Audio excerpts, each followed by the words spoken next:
Hi guys, chào mừng các bạn đã quay trở lại với kênh của chúng tôi. Một khi cuộc sống đã khiến bạn phóng tên lửa, bạn không thể rút lui khỏi đó. Một khi bạn đã nói với nội tâm của bạn rằng bạn muốn điều này, nội tâm của bạn, phần lớn nhất của bạn trở thành nó và bạn. Nếu bạn muốn cảm thấy tốt, phải di chuyển theo hướng của nó. Bạn phải hòa hợp với con người thật sự của bạn và nội tâm của bạn đang gọi bạn và gọi bạn. Vì vậy, những gì nó thực sự đi xuống là suy nghĩ này, cảm thấy theo cách này.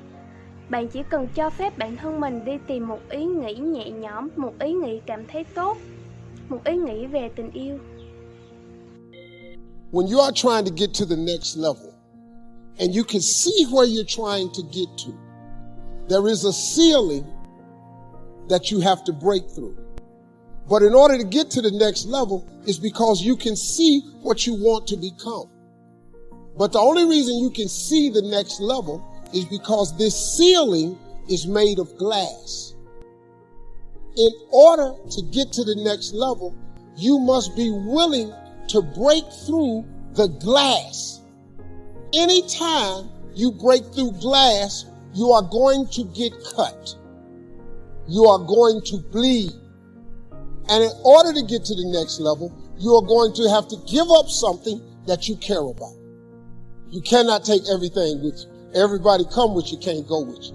So when you go through the glass ceiling, you have to be willing to get cut. The cut is going to put some bruises and blood. But that's the only way to get to the next level. I understood that. I knew that I could not remain the same and change. You got to grow. You can't hang out with everybody you've been hanging out with to go to the next level. You can't do everything you used to do. If you do that, you'll never grow. Your gift will make room for you. Now, what is your gift? It's the thing that you do the absolute best with the least amount of effort. That's your gift. Quit running away from the gift. Your gift will make room for you. Stop trying to be something you ain't gifted at. Nobody asked you to go down here and study to be a dentist, and you ain't really good at that. Quit going down to the church trying to sing. You can't sing. Now, just because they let you sing at the church, you're not finna, ain't nobody else finna go with this. Because, come as you are, the Lord loveth a cheerful giver, all that. We don't apply scriptures out here. Listen to me. All of you have this gift. Identify it. It's the thing that you do the absolute best with the least amount of effort. That's what you should be doing. You're wasting your time pursuing your passion. The Bible does not mention passion. It mentions your gift. What are you gifted at, and do that? Stop tripping. You can do that. If you fry chicken better than everybody you know, you ought to be somewhere frying chicken. People make millions of dollars frying chicken. Popeyes, Kentucky Fried Chicken, El Pollo Loco. All they doing is making chicken. They just found a way to do it. Somebody just started making chicken. You know the story of Marie Callender's? Do you know what this woman did, man? She worked for a diner, a greasy spoon diner that was going out of business. It was her only job. She was a single mother. It was her only job. She needed that job, but the diner was going to close. So she went to the owner of the diner and said, let me bake one of my pies. People like my pies, and see if I can help you make a little money. He said, whatever, bring it in. She bought one pie in. They sold every slice. The next day, the people came in and asked for the pie. She had to go home and make another pie. The next day, so many people asked for the pie, she had to make 4 pies. Then people started saying, can I buy my own pie? She made so many pies at this store that she eventually saved her money and put a commercial oven in her house. Now, she done made so many pies, the dude's shop, he ain't selling hamburgers no more. All he's selling is them damn pies. That's how Marie Callender got started. Marie Callender now has over 120 restaurants. You can't go to no frozen food section without seeing Marie Callender in there. You know what she started with? A pie. One pie. The dude that, when I had hair, when I had that world famous lining with that box cut, when I was Steve Hightower, Kings of Comedy, when I had that hair, the dude that cut my hair, I met him in 1986. He cut my hair for $10. I remembered him. When I got on TV, I had hired him. He came out there, he started making $300 a haircut. I paid him 10. He had been with me so many years that he was making $1,500 per haircut. I was getting my hair cut 4 times a week for television and touring. I paid him $1,500 each time. He was making $6,000 a week. You know what he was doing? Cutting hair. That same haircut I paid $10 for in '87. This dude was cutting it now for me for $1,500. I cut my hair off. We had to put him on suicide watch for a little while. But then let me tell you what he did. I paid him a chunk of money for being with me all these years. Gave him a severance pay. Told him good luck. Guess what this dude got now? He got 4 salons and he owned 2 barber colleges. You know what this dude make now? $3.6 million a year. You know what he do? He cut hair. He cut hair. He don't do nothing else. That's his gift. Friend of mine we grew up with. All he did was cut grass. He had a single blade lawnmower that he pushed. He was so good at it, he could raise the blades up and lower them. He could cut patterns in your grass. We little, I'm going, hey man, we going swimming. Now I got to cut Miss Jackson grass. He could cut patterns in your yard. He could put your initials in your grass.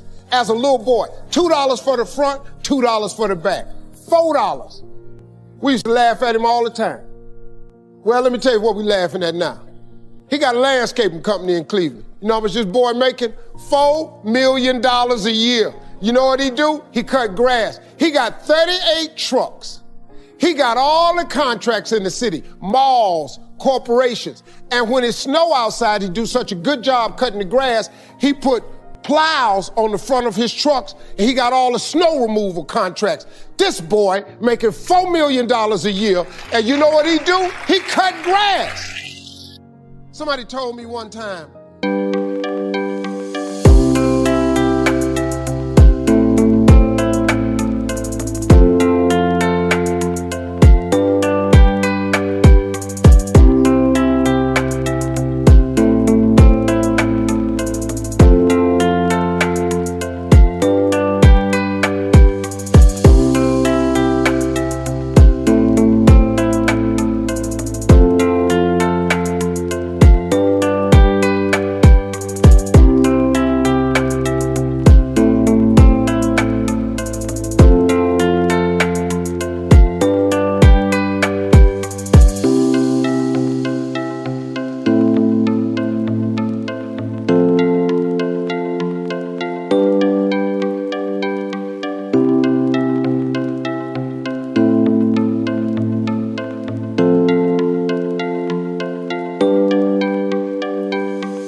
if it's 3 people on a boat and a person dive off the boat to swim to shore and he get 100 yards away from the boat and he's drowned and sink, then the next person dive in the water and he get 500 yards off the boat, but he drowned and sink.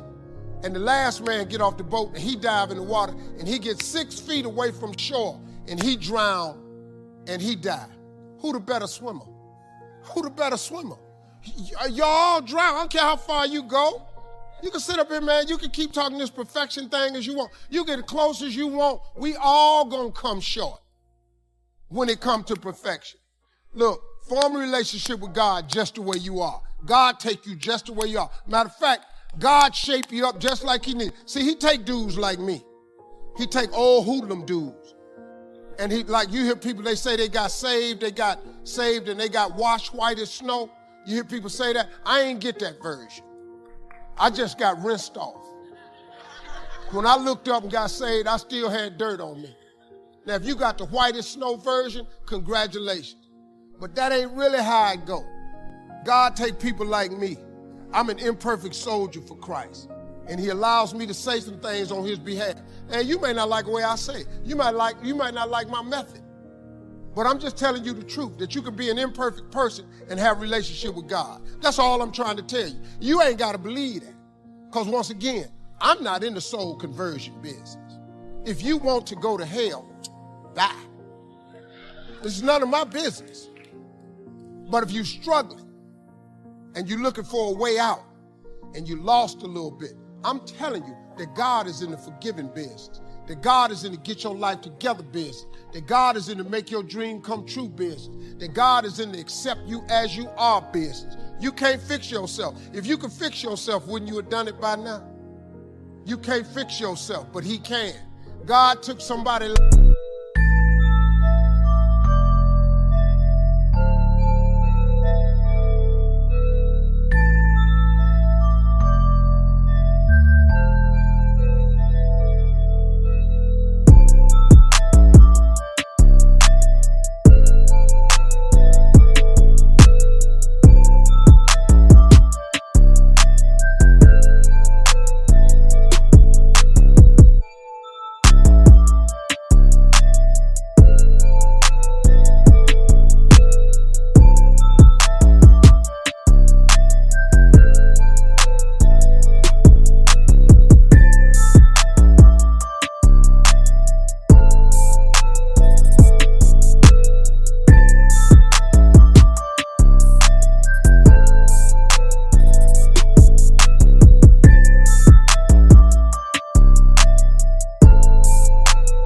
like me and turned me into something. And I'm telling you right now, I have no business even being here. If it wasn't for God's grace, I can't even explain my career to nobody. I can't even, somebody asked me, they ask me all the time, how you get all these TV shows? I can tell you flat out, I have no idea. Because all I asked for was one. You know what that is? That's called grace. That's God's unmerited favor. That's because, man, if you ask God for something, he'll do exceedingly abundantly over all you think or ask. And all you got to do is honor him.